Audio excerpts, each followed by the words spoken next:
Oke, Assalamualaikum warahmatullahi wabarakatuh. Izin sebelumnya Bu Ratna, izin memperkenalkan diri. Nama saya Syaktisha Triasti Kartika Putra dari kelas MJ513. Saya izin mempresentasikan jawaban saya atas soal-soal UAS Manajemen Risiko. Oke, kita masuk ke soal yang pertama. Soal nomor 1. Bagaimana Anda akan mengevaluasi efektivitas pengendalian risiko dalam suatu organisasi atau proyek? Apa langkah-langkah perbaikan yang dapat diambil jika pengendalian risiko tidak berjalan sesuai yang diharapkan? Berikan analisa Anda. Oke, kita masuk ke jawaban. Soal nomor 1, yaitu evaluasi efektivitas pengendalian risiko. Setidaknya di sini saya memberikan 3 metode evaluasi. Yang pertama yaitu audit internal. Di sini kita harus memeriksa apakah kontrol telah dijalankan dengan sesuai prosedur. Secara praktikal, ini bukan sekedar mencari kesalahan, tapi memastikan atau compliance dari kepatuhan, kita turun ke lapangan untuk memverifikasi secara langsung. Apakah kontrol yang telah kita rencanakan itu benar-benar dijalankan? Contoh, kita memastikan implementasi dari sistem pengendalian risiko. Selanjutnya, Key Risk Indicator atau KRI. Nah, di sini pentingnya menentukan indikator-indikator kunci risiko. Kita memantau parameter yang menunjukkan efektivitas kontrol, misalnya jumlah kecelakaan kerja bulanan, dan lain-lain. Selanjutnya, post-implementation review dan loss event analysis. Di sini kita melakukan tinjauan pasca dari implementasi tersebut. Di sini kita melihat hasil akhirnya, apakah risiko benar-benar berkurang setelah kontrol diterapkan. Analisis terhadap insiden yang tetap terjadi meskipun sudah ada kontrol disebut loss event analysis. Jika Jika perusahaan sudah memasang sistem keamanan siber yang mahal, namun kebocoran data tetap terjadi melalui celah yang sama, maka dapat disimpulkan bahwa pengendalian tersebut memiliki celah. Selanjutnya, langkah perbaikan jika kontrol tersebut gagal. Setidaknya ada 4 langkah-langkah analitis yang dapat kita lakukan. Yang pertama, tentu kita harus melakukan RCA atau Root Cause Analysis. Di sini kita wajib mencari tahu mengapa kontrol tersebut gagal. Apakah karena desain yang buruk atau kesalahan manusia? Misalnya, jika terjadi kebocoran data karena karyawan salah mengirim email, jangan hanya menyalahkan karyawan tersebut dan juga biasakan memberikan solusi yang mendalam. Selanjutnya, redesign and control optimization. Di sini kita memperbarui prosedur agar lebih relevan dengan kondisi lapangan. Pengendalian yang gagal biasanya disebabkan oleh dua hal, desain yang cacat atau penerapan yang lemah. Selanjutnya, reallocation of resources. Di sini kita menambah sumber daya atau teknologi jika kegagalan disebabkan karena kekurangan alat atau staf. Maka pentingnya untuk memastikan dukungan sumber daya. Seringkali kontrol yang kita lakukan ini gagal karena staf yang bertugas tidak memiliki waktu atau alat yang cukup. Yang terakhir itu monitoring ketat. Di sini kita wajib meningkatkan frekuensi pelaporan risiko sementara waktu. Monitoring ketat ini wajib kita lakukan dengan frekuensi yang lebih intensif, setidaknya sampai dengan risiko ini tidak terjadi terulang kembali. Oke, masuk ke soal nomor 2. Berikan analisis Anda mengapa sangat penting bagi organisasi untuk meningkatkan kesadaran risiko di antara karyawan dan anggota tim. Berikan contoh inisiatif konkret yang dapat diambil oleh manajemen untuk meningkatkan kesadaran risiko di seluruh organisasi. Oke, kita masuk ke jawaban dari soal nomor 2. Pentingnya kesadaran risiko atau risk awareness. Jadi mengapa risk awareness ini sangat penting gitu ya? Setidaknya ada 3 alasan. Yang pertama ini adalah early warning system dan the golden hour. Karyawan itu adalah mata dan telinga pertama yang melihat potensi bahaya. Nah, terdapat waktu emas di mana sebuah permasalahan atau sebuah api ini masih kecil dan masih bisa kita cegah dengan lebih mudah sebelum menjadi bencana yang lebih besar. Selanjutnya, budaya atau total risk ownership. Tentu, manajemen risiko ini bukan hanya tugas dari divisi kepatuhan, tapi tanggung jawab dari seluruh pegawai dari seluruh divisi. Secara praktikal, ketika seorang staf gudang itu menyadari adanya risiko, dia tidak akan menunggu supervisor untuk membersihkan tumpahan minyak atau oil. Dia akan melakukannya segera karena tahu itu bisa memicu kebakaran atau kecelakaan yang tentu dapat menyebabkan kerugian yang maksimal bagi perusahaan. Yang terakhir, efisiensi biaya dan keberlanjutan. Nah, di sini kita perlu mencegah masalah lebih mahal dari yang seharusnya. Maka dari itu kita harus memperkirakan bahwa permasalahan ini harus dapat terselesaikan sebelum adanya kerugian yang lebih besar dari krisis yang terjadi. Kesadaran risiko ini adalah bentuk efisiensi biaya yang paling nyata dari setiap perusahaan. Organisasi yang karyawannya sadar risiko akan memiliki kerugian yang paling minim. Selanjutnya, soal nomor 2, jawaban yang selanjutnya yaitu inisiatif manajemen untuk kesadaran risiko. Nah, di sini saya memberikan 3 contoh konkret inisiatif manajemen yang dapat kita lakukan untuk meningkatkan risk awareness dari seluruh pegawai gitu ya. Yang pertama adalah Risk Champion Program. Kita di sini menunjuk karyawan atau perwakilan di setiap departemen untuk menjadi penggerak literasi risiko. Para risk champion ini kita berikan pelatihan khusus dan bertugas memimpin diskusi singkat sehingga menghilangkan sekat antara divisi manajemen risiko dengan divisi teknis. Selain itu, seperti yang kasus sebelumnya, apabila suatu karyawan ternyata menemukan risiko kecil, namun dia dapat menyelesaikan sebelum menjadi risiko besar, itu juga dapat kita berikan penghargaan agar setiap pegawai juga aware dan merasa dihargai apabila ternyata dapat menghilangkan atau mencegah terjadi risiko yang lebih besar. Oke, lanjut ke yang selanjutnya, gamifikasi dan interactive training. Di sini, pelatihan risiko melalui simulasi atau kuis interaktif yang menarik. Kita memberikan penghargaan atau reward kepada departemen dengan skor kesadaran risiko yang tertinggi gitu ya. Yang selanjutnya kita melakukan pembuatan sistem whistleblowing. Di sini kita menyediakan sistem saluran yang aman dan anonim gitu ya bagi karyawan untuk melaporkan potensi risiko tanpa rasa takut. Sehingga manajemen itu wajib memberikan umpan balik atau feedback atas laporan dari karyawan tersebut. Sehingga karyawan yang melaporkan merasa bahwa penyampaian atas permasalahan yang dia sampaikan di sistem itu dihargai dan memang patut diapresiasi. Oke, lanjut ke soal nomor 3. Jelaskan konsep benchmarking risiko dan bagaimana hal tersebut dapat digunakan dalam pengukuran risiko. Dan berikan contoh cara organisasi dapat memanfaatkan informasi benchmark untuk meningkatkan manajemen risiko mereka. Oke, kita masuk ke jawaban dari soal nomor 3, yaitu yang pertama, konsep benchmarking risiko. Jadi apa sih sebenarnya definisi dari konsep benchmarking risiko ini?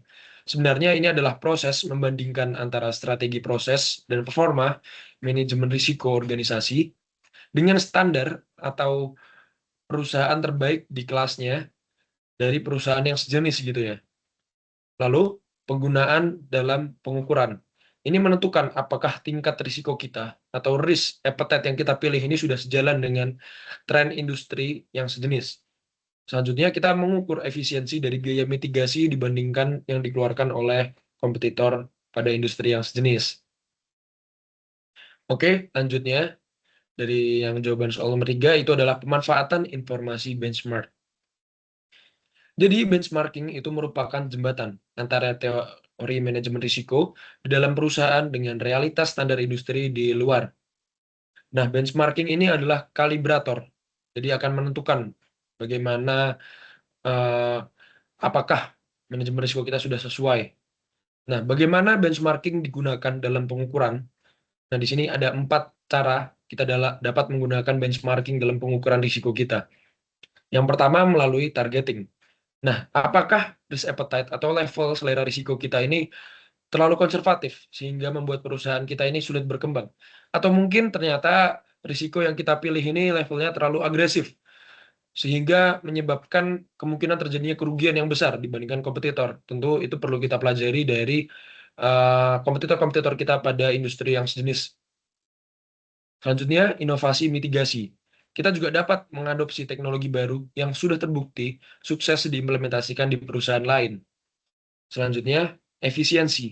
Nah, tentu dengan kita melakukan benchmarking ini, kita dapat menghemat biaya. Dan kita juga dapat mengetahui apakah biaya yang kita keluarkan untuk mitigasi risiko ini sudah sebanding dengan hasil yang didapat oleh standar risiko atau standar industri yang ada dan sejenis.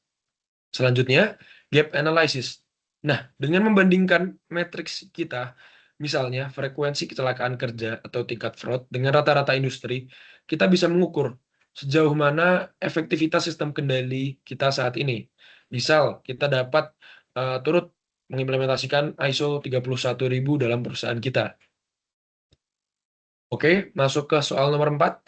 Bagaimana perusahaan dalam lingkungan sosial atau politik dapat menjadi risiko non-finansial bagi perusahaan? Nah, berikan contoh tindakan yang dapat diambil oleh perusahaan untuk mengelola risiko sosial atau politik tersebut. Oke, kita masuk ke jawaban dari soal nomor 4, risiko non-finansial, sosial, dan politik. Nah, bagaimana perubahan sosial dan politik ini dapat menjadi risiko non-finansial? Setidaknya terdapat dua gitu ya. Yang pertama, pergeseran nilai sosial, serta risiko stigma dan boikot. Nah, perubahan gaya hidup atau ekspektasi dari masyarakat modern, tentu ke depannya itu akan sangat berubah dengan pesat. Misalnya, yang sudah kita rasakan selama ini, tuntutan itu terhadap produk yang ramah lingkungan atau go green, maupun kesetaraan gender itu semakin meningkat. Nah, ini dapat membuat produk atau budaya perusahaan dianggap tertinggal atau bahkan tidak etis jika kita tidak dapat mengikutinya. Selanjutnya, masalah sosial yang tidak tertangani. Seperti misalnya, konflik dengan warga lokal dapat memicu kampanye negatif di media sosial yang tentunya dapat menghancurkan brand equity dalam waktu singkat dan tentu akan mengakibatkan kerugian bagi perusahaan, secara finansial maupun secara non-finansial. Selanjutnya, instabilitas politik dan kebijakan. Nah, pergantian kepemimpinan atau ketegangan geopolitik yang terjadi tentu dapat memicu perubahan kebijakan mendadak. Nah, hal ini bukan hanya masalah pajak, tapi juga bisa berupa beragam jenis kebijakan gitu ya. Misalnya pembatasan ekspor impor, perubahan aturan tenaga kerja, nasionalisasi aset, atau mungkin kebijakan teknis yang lebih detail lagi. Oke, masuk ke yang selanjutnya. Tindakan pengelolaan risiko sosial politik, bagaimana kita sebagai perusahaan itu mencegah terjadinya kerugian dari risiko sosial maupun politik. Yang pertama, kita melakukan stakeholder engagement. Nah, di sini kita wajib membangun hubungan baik dengan masyarakat sekitar. Kita perlu melakukan yang namanya CSR atau Corporate Social Responsibility.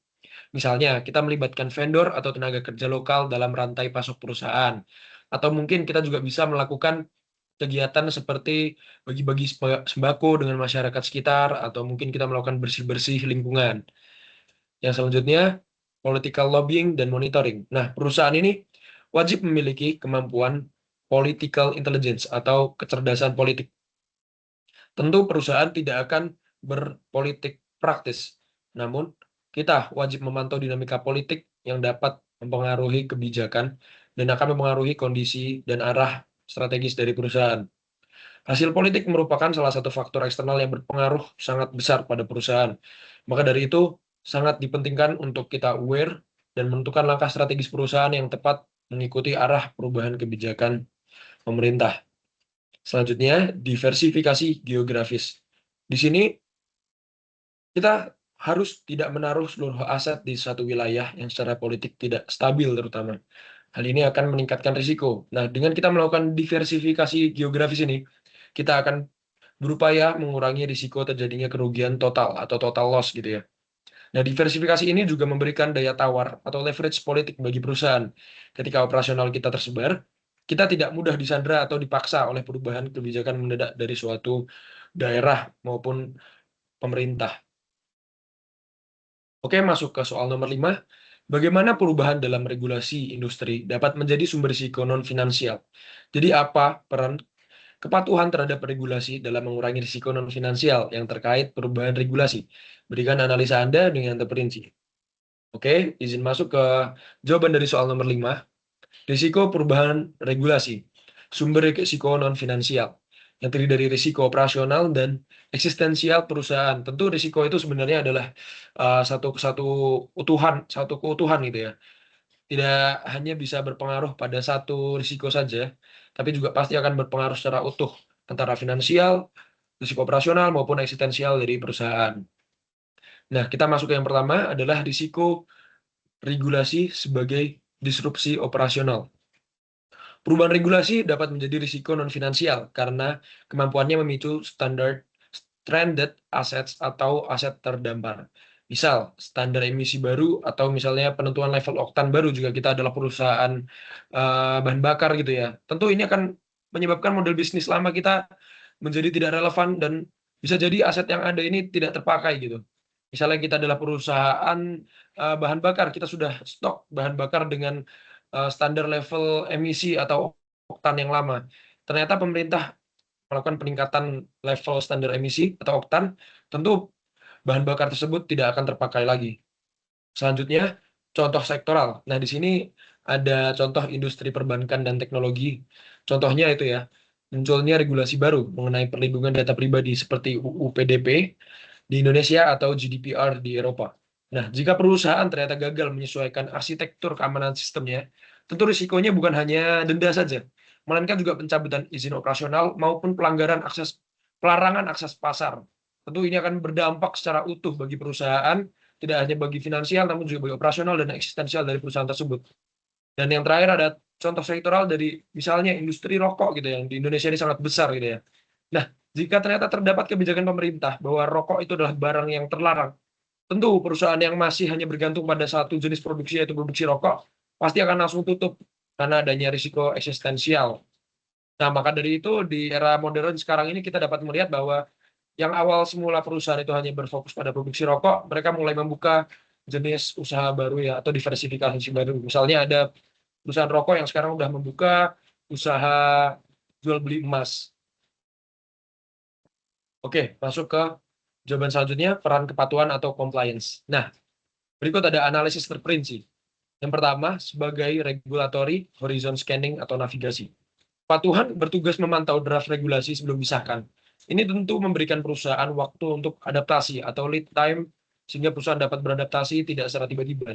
Dengan mendeteksi perubahan lebih awal tersebut, perusahaan ini bisa melakukan transisi operasional secara bertahap dan lebih mulus, sehingga menghindari lonjakan atau biaya penghentian operasional secara mendadak. Selanjutnya, penegakan Good Corporate Governance atau GCG. Nah, di sini kepatuhan itu memastikan bahwa setiap proses bisnis memiliki pagar hukum.